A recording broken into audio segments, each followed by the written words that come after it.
Suivez-nous, nous vous emmenons aujourd'hui découvrir un site majestueux posé entre ciel et mer, le Mont-Saint-Michel, un lieu unique qui fascine depuis plus de 1000 ans. À marée haute, il devient une île, à marée basse, il révèle son ancrage dans la baie.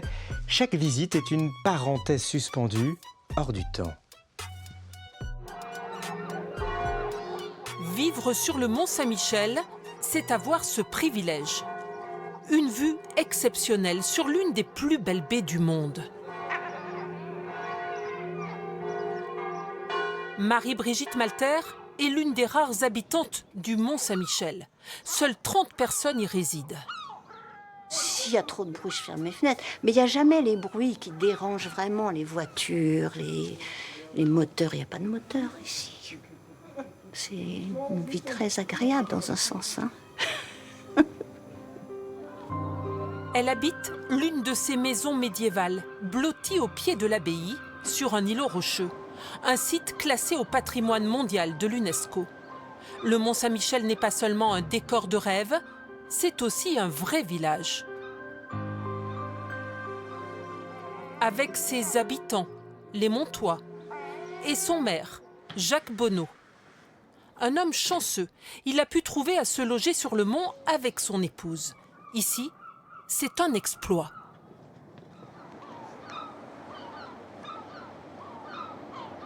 Et on a mis à peu près un peu plus de 10 ans pour trouver une maison et en faire l'acquisition. Donc c'est à peu près une vente tous les 25-30 ans. Un retraité sportif qui descend et grimpe toutes les marches de son village pour rejoindre sa mairie du XVe siècle sur les remparts. Dans la salle du conseil, Saint-Michel veille. C'est rare d'avoir un saint dans une mairie et d'avoir Sainte Vierge sur le bâtiment de la mairie aussi. Donc ça me vaut quelquefois quelques courriers en me disant le côté religieux et le côté laïque. Mais oui, mais l'histoire, le Mont, il a 1300 ans. Donc il y a eu des mélanges et on ne va pas refaire les bâtiments et refaire l'histoire. Impossible d'oublier le nombre de visiteurs qui se pressent ici grâce à cette petite trappe secrète. Les 3 millions passent ici, sous la salle. Et de là, on les voit directement. On n'a pas l'impression, lorsqu'on visite le Mont, qu'on passe sous la mairie, quoi. 3 millions de touristes chaque année, un record pour une si petite commune. Bon, on le multiplie par 100 000. Un habitant, c'est à peu près 100 000 touristes l'été. Donc 30 habitants, 3 millions de visiteurs. Dans ces rues escarpées où aucune voiture ne passe, la livraison d'un frigo devient une épreuve. Périlleuse. Ici, les commerçants s'entraident. Tous sont issus de vieilles familles montoises. L'une des plus anciennes est celle de François Ridel. Il n'y a que 5 familles, il n'y a que 5 vieilles familles sur le Mont-Saint-Michel. Et nous, on est la dernière et la plus grande famille encore en activité au Mont-Saint-Michel. François Ridel connaît chaque ruelle du Mont, où il a joué enfant.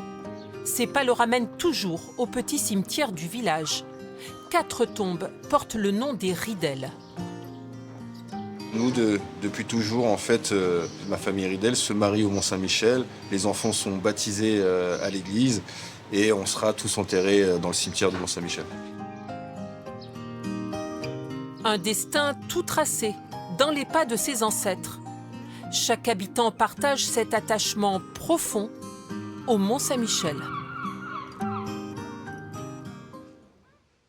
Bienvenue donc sur ce site perché entre ciel et mer. Vous l'avez vu à l'instant, ce chef-d'œuvre d'architecture médiévale fascine littéralement. Partons ensemble découvrir les secrets du Mont-Saint-Michel avec son abbaye et ses remparts grandioses. Et ce n'est pas Pascal Percheron qui dira le contraire, non. Ce photographe animalier capture la vie sauvage dans la baie. Alors, la baie du Mont-Saint-Michel, en fait, c'est un lieu de liberté.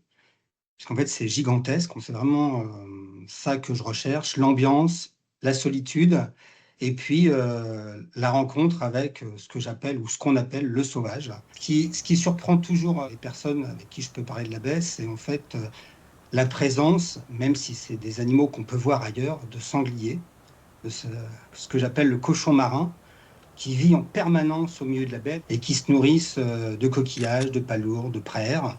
Après, la baie, c'est pas que ça, c'est bien sûr des espèces emblématiques comme les phoques, parce que c'est la 3e colonie de phoques veaux-marins en France. Et là, on va avoir des balais énormes autour du Mont-Saint-Michel, dans la baie, de bécassos, de pluviers, de barges, enfin tout un tas d'oiseaux. Et puis les oies qui vont arriver bientôt, qui vont rester, qui vont animer la baie pendant tout l'hiver. Alors moi, en fait, le moment que j'aime bien, mais c'est pas pour y faire des photos, parce que les photos viennent après, c'est y dormir dans une toute petite tente, entendre les oiseaux se poser pendant la nuit devant la mare où j'affûte, entendre la mer arriver. Et la surprise, c'est quand le soleil se lève le matin, on aperçoit les ombres et il peut y avoir des lumières fantastiques, des violets, des oranges en hiver. Donc c'est vraiment les affûts de nuit en hiver que je préfère. Oui, le Mont Saint-Michel qui est à ce jour l'un des monuments les plus visités en France après la Tour Eiffel et le château de Versailles. Si vous y allez avant le 7 septembre, eh bien vous aurez la chance de croiser Zeus. Le cheval métallique emblème des Jeux Olympiques de Paris 2024 est exposé devant l'abbaye et ça vaut vraiment le coup d'œil.